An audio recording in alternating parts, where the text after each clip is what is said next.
રાજપીપળા ખાતે નર્મદા કોંગ્રેસની ભારત જોડો યાત્રા સંદર્ભે પત્રકાર પરિષદ યોજાઈ। નર્મદા કોંગ્રેસ પાસે લોકસભાની ચૂંટણી ટાણે કોંગ્રેસનું કાર્યાલય ન હોવાનું નર્મદા જિલ્લા કોંગ્રેસ પ્રમુખ પ્રફુલ્લ પટેલે સ્વીકાર્યું અને પૂછાયેલા સવાલોના જવાબ આપતા પ્રફુલ્લ પટેલે જણાવ્યું કે જૂનું કાર્યાલય 1 વર્ષથી બંધ છે, એનાથી હું ચિંતિત છું, પણ ટૂંક સમયમાં બીજી જગ્યાએ કાર્યાલય શરૂ કરાશે એમ જણાવી ખેદ વ્યક્ત કર્યો હતો। નર્મદા કોંગ્રેસનું સંગઠન નબળું પડ્યું હોવાની જિલ્લા કોંગ્રેસ પ્રમુખની કબૂલાત। રાજપીપળા ખાતે નર્મદા કોંગ્રેસની ભારત જોડો યાત્રા સંદર્ભે પત્રકાર પરિષદ યોજાઈ હતી। નર્મદા કોંગ્રેસ પાસે લોકસભાની ચૂંટણી ટાણે કોંગ્રેસનું કાર્યાલય ન હોવાનું નર્મદા જિલ્લા કોંગ્રેસ પ્રમુખ પ્રફુલ્લ પટેલે સ્વીકાર્યું હતું અને પૂછાયેલા સવાલોના જવાબ આપતા પ્રફુલ્લ પટેલે જણાવ્યું હતું કે જૂનું કાર્યાલય 1 વર્ષથી બંધ છે, એનાથી હું ચિંતિત છું, પણ ટૂંક સમયમાં બીજી જગ્યાએ કાર્યાલય શરૂ કરાશે એમ જણાવી ખેદ વ્યક્ત કર્યો હતો। નર્મદા કોંગ્રેસની પ્રેસ કોન્ફરન્સમાં પૂર્વ ધારાસભ્ય સહિત સિનિયર આગેવાનોની ગેરહાજરી સૂચક બની હતી। જિલ્લા પ્રમુખ સહિત કોઈ આગેવાન દેખાયું ન હતું। નર્મદા કોંગ્રેસમાં જિલ્લા કક્ષાના મહિલા મોરચા, યુવા મોરચા, લઘુમતી મોરચા, સેવા દળ સહિત અન્ય પાંખના હોદ્દેદારોની ગેરહાજરી ઉપરાંત આગેવાનો નિષ્ક્રિયતા મામલે પૂછાયેલા સવાલનો જવાબ આપતા જિલ્લા પ્રમુખે ખેદ વ્યક્ત કરતા જણાવ્યું કે કોંગ્રેસનું જૂનું માળખું ઘરમૂળથી બદલાશે અને નર્મદા કોંગ્રેસમાં ટૂંક સમયમાં ઘરમૂળથી ફેરફાર કરવાના સંકેત આપતા કોંગ્રેસ છાવણીમાં ભર શિયાળે રાજકીય ગરમાવો આવી ગયો હતો। છેલ્લા કેટલાક વખતથી સત્તા પક્ષના ખોળામાં બેસીને નિષ્ક્રિય રહેલા કોંગ્રેસના વિરોધ પક્ષ મૌન કેમ છે? આ બાબતે પૂછાયેલા સવાલનો જવાબ આપતી વખતે રાજપીપળા નગરપાલિકામાં કોંગ્રેસનો વિરોધ પક્ષના મૌનથી જિલ્લા પ્રમુખ અકળાયા હતા અને હવે ટૂંક સમયમાં વિરોધ પક્ષને સક્રિય બનાવશું એમ જણાવ્યું હતું। બીજી તરફ ભરૂચ લોકસભા બેઠક પર ચૈતર વસાવાની ઉમેદવારી સામે કોંગ્રેસની નારાજગી સામે સવાલો કર્યા હતા।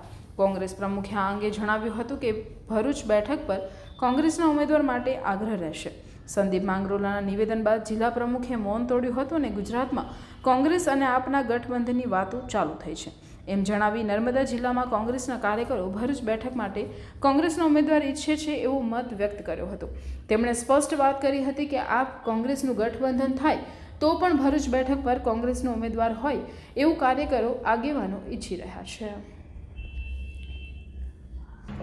એ હકીકતથી અમે ચિંતિત પણ છે અને ટૂંક સમયની અંદર આ બાબતે અમે કાર્યાલય માટેની વિચારણા કરી રહ્યા છે અને કાર્યાલય પાછું પણ શરૂ થશે। નર્મદા જિલ્લાની અંદર જે જિલ્લા કોંગ્રેસ સમિતિનું માળખું મને પ્રમુખ થયે હજુ લગભગ 20 જ દિવસ થયા છે, 20 થી 25 દિવસ થયા છે, તો આખું નર્મદા જિલ્લાનું માળખું જે છે એ બનાવવાનું બાકી હોય।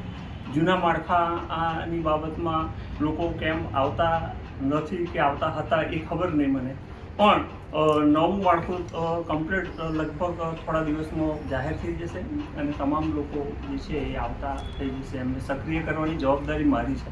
નર્મદા જિલ્લાના મતદારો, કાર્યકરો ખૂબ જ નિષ્ઠાવાન ને સક્રિય જ છે, પણ એને લીડરશિપ આપવાની અંદર અમારા તરફથી કોઈ ચૂક રહી ગઈ હોય તો એને અમે મજબૂતાઈથી ફરી સક્રિય કરી અને આગળ વધવાનો પ્રયત્ન કરીશું અને લોકસભાની ચૂંટણીની અંદર અમને જે મળેલા મત છે, વોટ છે, એની અંદર અમે વધારો કરીશું અને ખૂબ જ સક્રિય રીતે લોકો પાસે જઈશું। કોઈ પણ કાર્યકર પક્ષ છોડીને જાય તો 1 વોટ હોય કે 500 વોટ હોય કે 1000 વોટ હોય કે હજારો વોટ હોય, એ જાય તો એના કારણે તો નુકસાન થાય જ છે અને એને ભરપાઈ કરવા માટે અમારે વધારે મહેનત કરવી પડશે અને જે લોકો અમારાથી નારાજ હોય એમની સિવાયના તો એ લોકોને પક્ષમાં પાછા લેવાનો પ્રયત્ન કરીશું।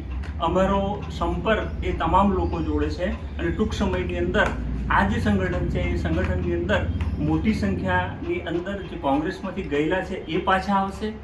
ત્યાર પછી આમ આદમી પાર્ટીમાંથી પણ ઘણા બધા કાર્યકરો જોડાવા માટે અમારી જોડે તૈયાર છે, એમની જોડે વાતચીત ચાલે છે અને જે લોકો નારાજ છે એ લોકોને પણ મનાવવાનો પ્રયત્ન કરી અને પક્ષને મજબૂત કરવાનો અમારું કામગીરી રહેશે।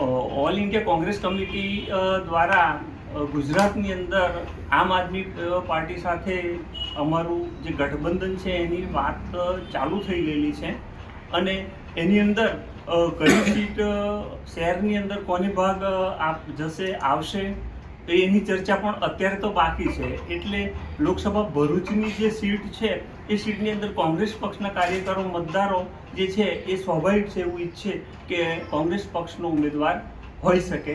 અમને આ સીટ ગઠબંધન થાય તો પણ અમારું આ સીટ પર વજૂદ અને વજન છે, એટલા માટે કોંગ્રેસ પક્ષનો જ ઉમેદવાર હોય એવું કાર્યકરો, હોદ્દેદારો અને આગેવાનો ઈચ્છી રહ્યા છે.